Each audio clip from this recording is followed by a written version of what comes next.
ready to take control of your Toncoin and move it off the exchange. First, log into your Bybit account and navigate to the Assets tab, usually found in the top right corner of the screen. Once you're in the Assets section, locate the Withdraw button and give it a click.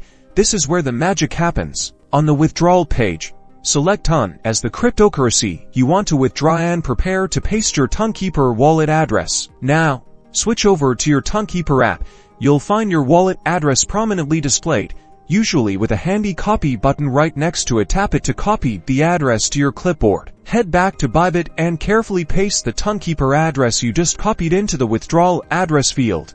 Double-checking for any typos. A single mistake could mean losing your funds. Make sure you select the correct network, which should be the TON network, to ensure a successful transfer, and enter the amount of TON you wish to transfer to Tonkeeper. Review all the details one last time on the confirmation screen. Bybit will likely require you to complete security verification steps, such as entering a code sent to your email or phone. Follow these prompts to authorize the withdrawal. And that's it. Your TON are now on their way to your Tonkeeper wallet. It may take a few minutes for the transaction to be confirmed on the blockchain, so be patient, and you'll see your TON in your Tonkeeper wallet soon.